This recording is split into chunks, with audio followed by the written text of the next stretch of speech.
A charming 3D action platformer came out in 2023 at the end of November, and it was only released in Japan. And this is one of my favorite type of platformers because it goes back to the feeling of platformers in the Nintendo 64 and GameCube era. And here is my full review. But before we get started, hit that like button, ring the bell, leave a comment, and let's get to it.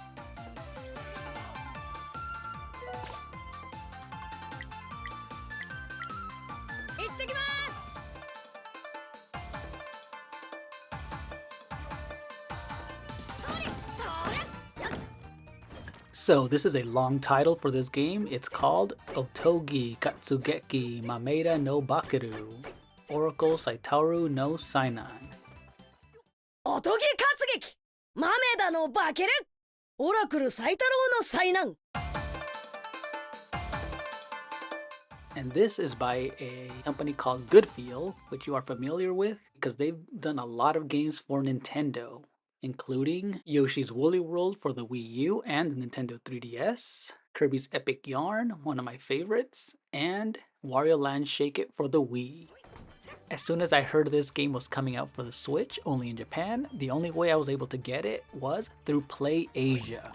And it was only around $40. There is a demo that you can download on the Nintendo eShop if you have a Japan account. And you can also buy it digitally that way as well. And at its core, this is a 3D action game. It features a Tanuki boy named Bakeru who disguises himself as a human. He uses a drumstick-like weapon to fight a festival army and many cute and fantastical foes across loosely based Japanese settings that are very colorful and stylized.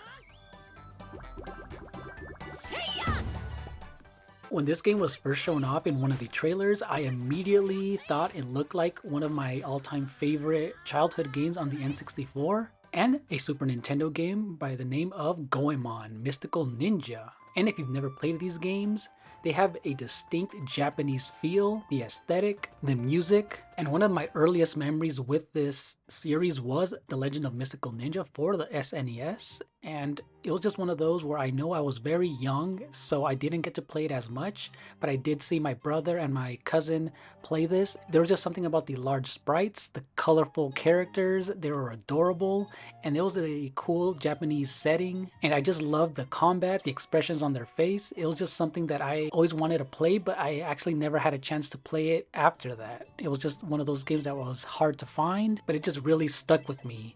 But the game that I have the most nostalgia for is the 3D version of Mystical Ninja starring Goemon for the Nintendo 64. And this series is made by Konami.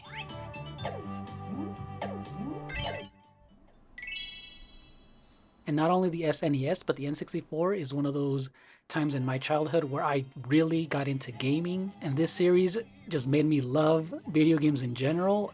And if you go online and search this game, I'm not the only one who thought this way. And I was actually so glad that a lot of people who have played the Goemon series knew exactly what the vibes were giving with this game. And when you see the gameplay and even the story and music, it does bring back that type of gameplay loop that you would find back in that era of the PS1, the Nintendo 64, where there was so many platformers with so much variety. And it's great to see these type of obscure type of titles that are usually sleeper hits with a lower budget, along with all of these AAA games as well.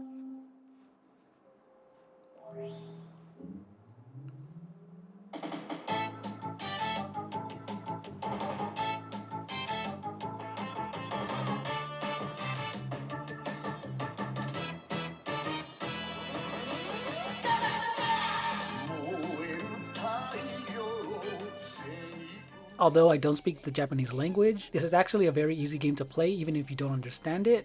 The cutscenes look really nice, with a girl being chased by some type of a demon, and you're being rescued by Bakeru, who turned into a boy. When we get right into the gameplay, there is an overworld map, and you get to see the locations that you'll be able to travel to. And that brings us to our first jumping off point, is the visuals and art style. When I tell you that this game is pretty to look at, with these stylized textures that you'll see in the grass, the water, while you're climbing, jumping. You'll see that in the mountain sections as well.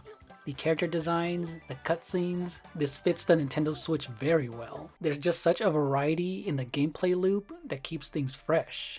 For example, you'll be jumping, platforming, attacking with your drumsticks, using the L and R button to create combos, and even using a drum to reflect enemy projectiles. So there's a variety in order to attack your foes and tackle their defenses. And although this game is very pretty to look at, there is some frame rate drops and dips when there's a lot of things going on, and hopefully that gets ironed out if the rumor is true that this game will be localized and hopefully with an English voiceover as well. And not only does Bakeru have some cool attacks, but he also has some transformations that will help him traverse the world. For example, you'll be given a transformation where you go into small, tight spaces where you're very tiny and you won't be able to attack, but you're very quick and you're able to do a flutter jump to get across large gaps.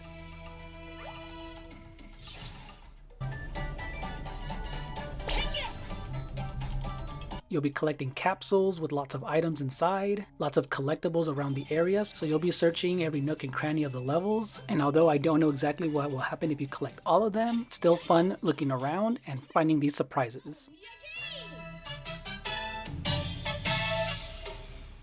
You're also able to buy consumables in order to heal yourself, make yourself stronger, things like defenses.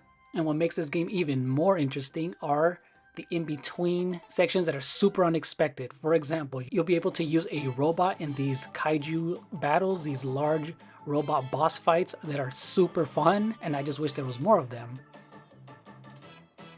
And again, going back to the Goemon series on the N64, there were also some robot stages where you fight bosses, these large bosses, as you're punching them, using rollerblades in this huge robot where you're going across the field, skating, hitting projectiles, trying to dodge incoming hazards. So this is just an unexpected yet welcome variety to the normal gameplay, where it's mainly the platforming sections and these in-between surprises.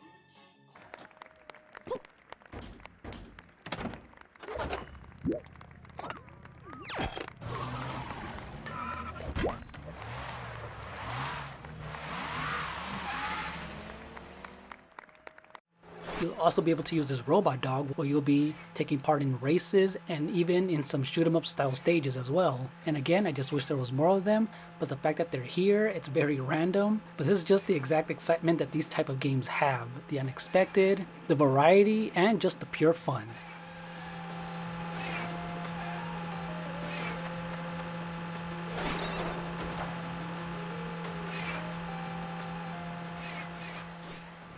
And in order to progress and complete the stages, you'll see these 3 colorful lanterns across the stages. Some of them are hidden. All you do is destroy them, and at the very end, you'll hit the drum to complete the stage. And in between that gameplay loop, you'll be platforming, doing some very light puzzles, and defeating enemies. And again, as for the music, it's very catchy. It does have that Japanese style. And although I wish there was a little bit more variety in every stage, and I wish that it didn't loop as quickly as it does have that feeling of the N64 era and the Goemon series in general, because that game also had some cool music with some catchy lyrics that I still to this day sometimes just go on YouTube and hear it because it was that catchy and memorable. Yep.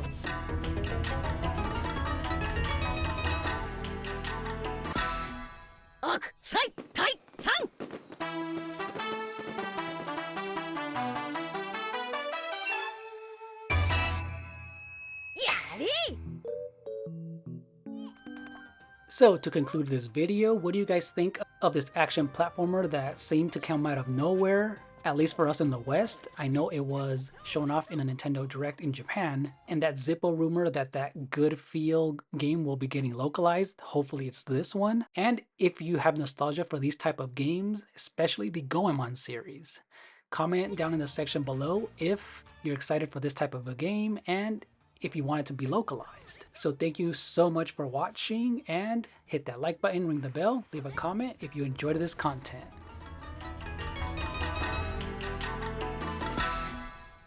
Sight!